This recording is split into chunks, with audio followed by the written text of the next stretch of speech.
And I was like, one thing that is consistent in all of our things is I always have to edit out the beginning because we been here busting up. That's the good stuff. We have a good time. We love what we do. So, at the end of the day, are we ready? Yep. Ha! I'm Joy. Are you clapping? Why you big joy?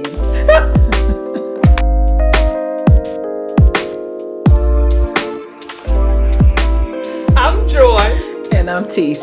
Joy and Tease talk mindset. Let's find some joy in the struggle. Let me see if my mic on. Please make sure it's hooked up this time. Wow, this week, this day. You know what? I can't even. What? I'm laughing because I know what you say. I was just going to say, I can't even talk about my struggle this week because today was so much. Yeah. Okay, guys, hold on.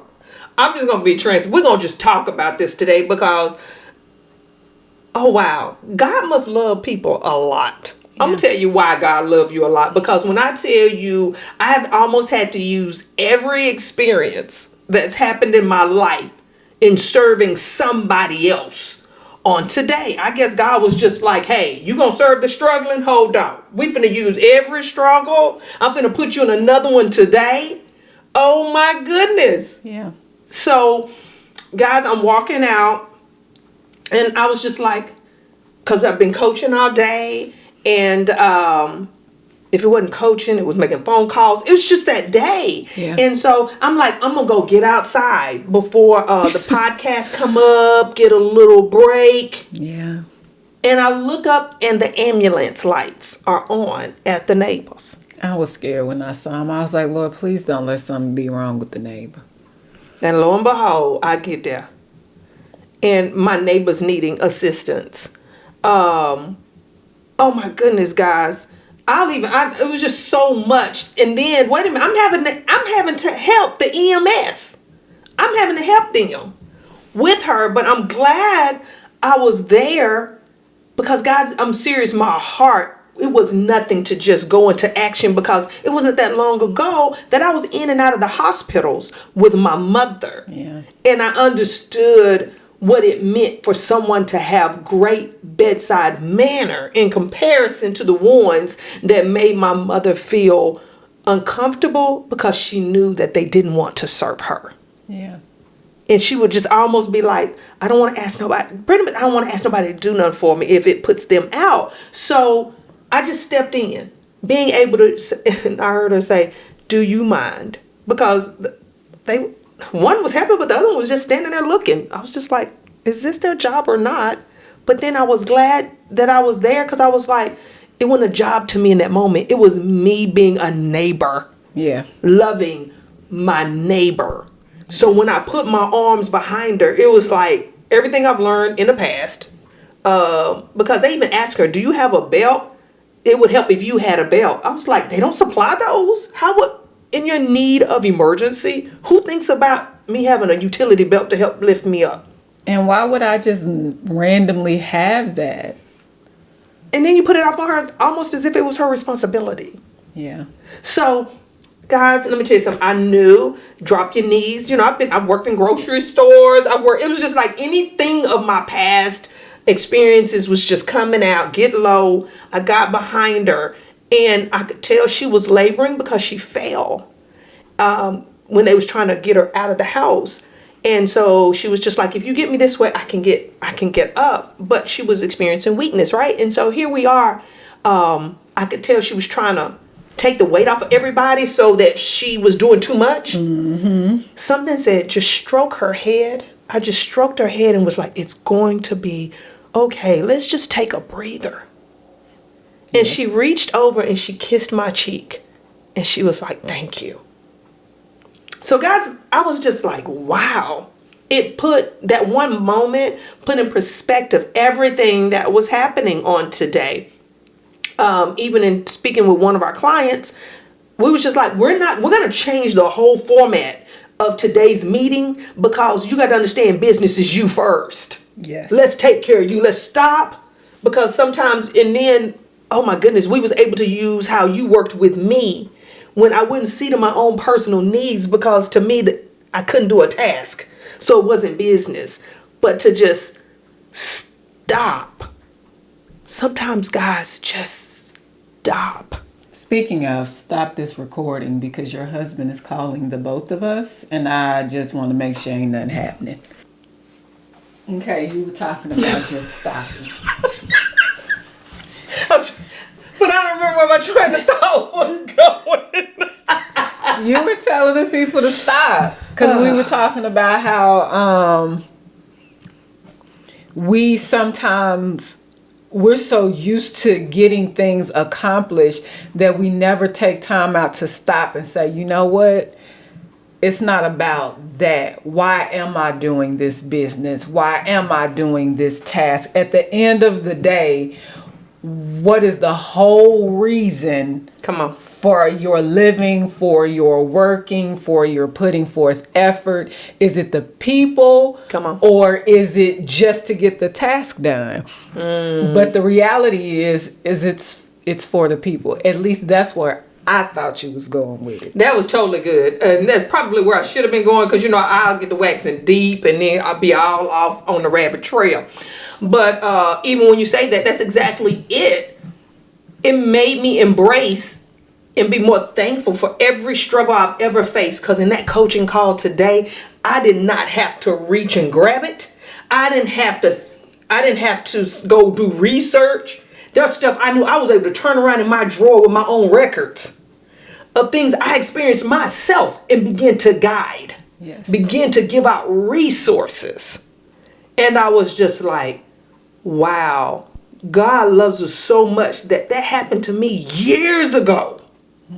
And I'm able to pull that out and hand it to you.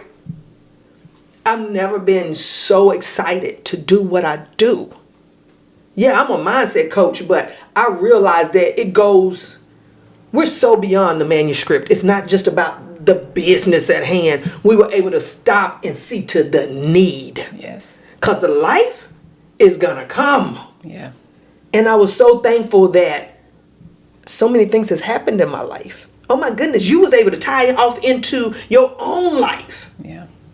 It was just like, today's been an emotional day. Really? Yeah. Yeah. It has been. So I'm gonna make you some popcorn. I probably need it. I won't even lie. It was emotional. So many people are in need today. And I care for people. I really love people.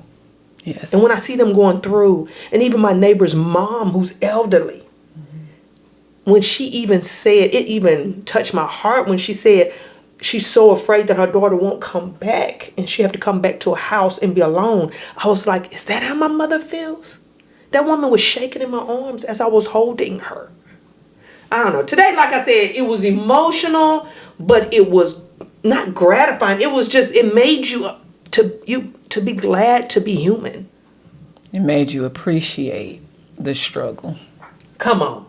It really did. Yeah. It really did. So, wow. And I was like, how many other people are going through? Please record in some kind of way those moments. If you document them in your journals, if you document them, I'm serious. I was really having to pull on those resources on today. But, okay. Y'all, I know I got in my emotions, but that's life. But another big struggle was Sunday when I got the rejection. I got that rejection on Sunday. Have I shared it here yet? I don't think I have. We record ahead. So I haven't shared the latest. And to get that rejection, and again, but can I tell y'all something? If y'all take nothing else away, and I'm gonna be quiet after this, and I'm gonna be quiet.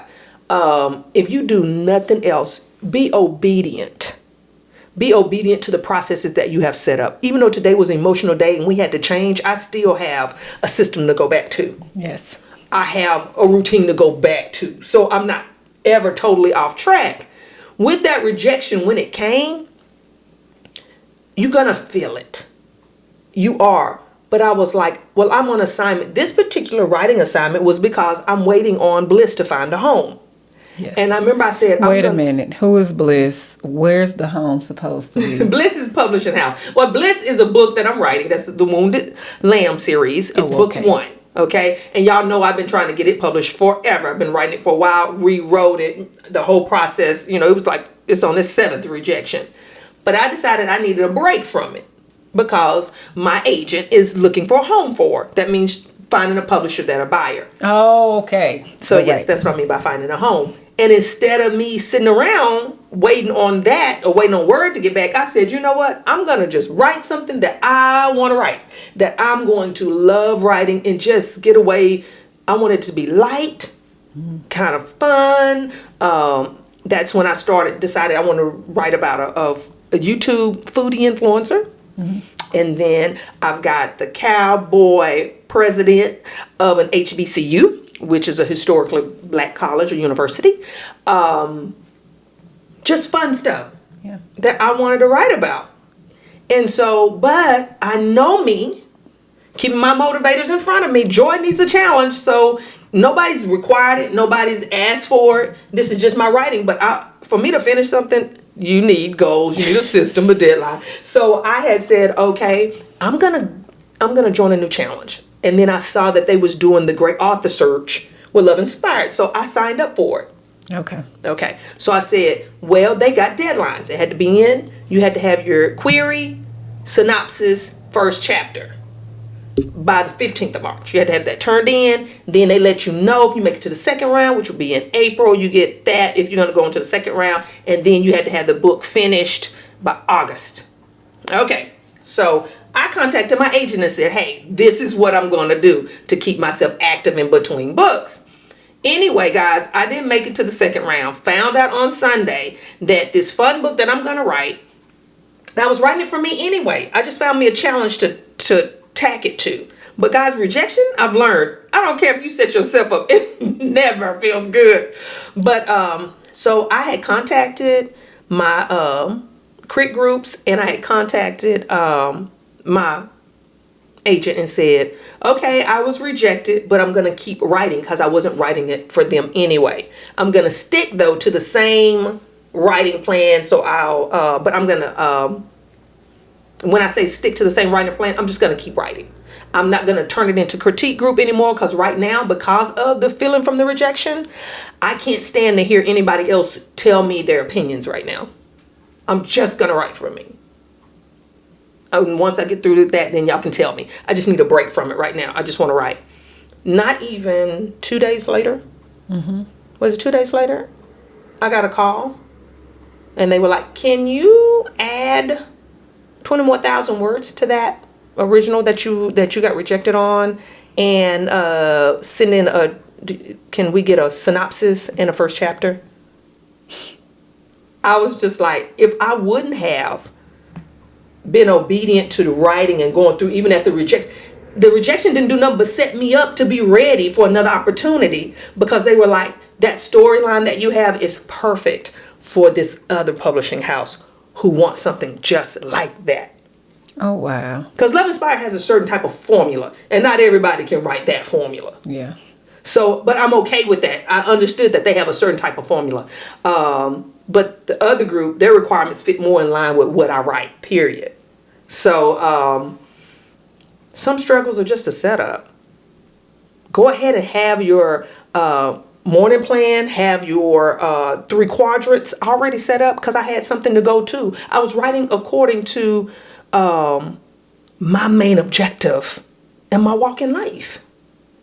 Again, not just to meet somebody else's requirement of me, not to reach somebody else's goal, but I had my own goals for myself. So, I don't know. What am I telling you? God, set the goals and live through them. Embrace the struggle. I don't know who might need my story later. But if I wouldn't have been going through that and setting myself up, rejection after rejection after rejection, when opportunity came, I wouldn't have nothing to turn in. Yeah. So, anyway, I've been on tangent long enough. I'm sorry.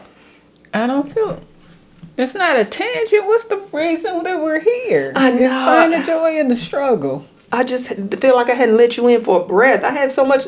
I told y'all it was an emotional day for me. It's okay. It was emotional, but good emotions, not bad. It's just my cry out is just, guys, hang in there. Yeah. I think that it's very important to take life at face value.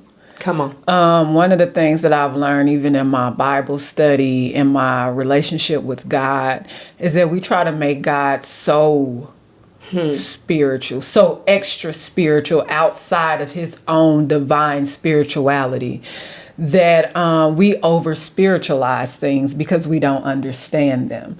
And it's just, as human beings, there are just things we're not going to know. Come on. And we have to be okay with that. And when the moment arrives for us to respond to it, then we need to respond based off of what we do know. Yeah. You're just not, it's not that deep. It's not that spiritual. It's not that controversial. Here's what the word says about it. Here's how I can apply the word to the situation. God, I'm not enough. I need you because you are the increase.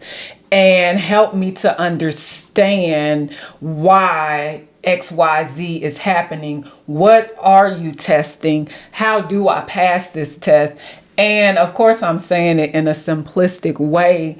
But at the end of the day, those are the only questions that need to be asked. Come on. Because how do I preserve this situation for someone else? Because we don't belong to ourselves. We live and there's a legacy after we're here. You know what I'm saying? I do. So I'm with you 100%. Take that time out and stop and deal with life. Because at the end of the day, across the entire Bible, from front to back, the one thing that is consistent is relationship. Yes. How we respond to one another, how God responded to us. What was it that we should have done? What was it that he did? It was always about relationship. And at the end of the day, I don't care what your grind is. I don't care what your expertise is. How are you applying that to the life of another human being, whether they hurt you or not? Come on. Whether you hurt them or not, whether you feel adequate or not. The reality is God gave us life. You're here. What are we doing with it? Ooh. Bottom line. That was so good. That was so good. Because you're right. Why me? Why am I going through? Yeah. Why not you? Yes. Because there's some things that we benefit from because somebody else went through for us and paved the way. Yes. You better find some joy in that one. Come on now. It don't even make no sense that you don't. Come on. And then go and live it and celebrate the others that have gone before us. Amen to that, sister. Okay, dog, I guess that's the end of that. They better take that and run with it. Guys, go over there to Joy K. Massenburg. And I can't even say my whole thing. www.joykmassenburg.com and connect with us right there. Share this. Tell others about it. And subscribe. Subscribe. There you go. I know. Commentator voice. I can't help it.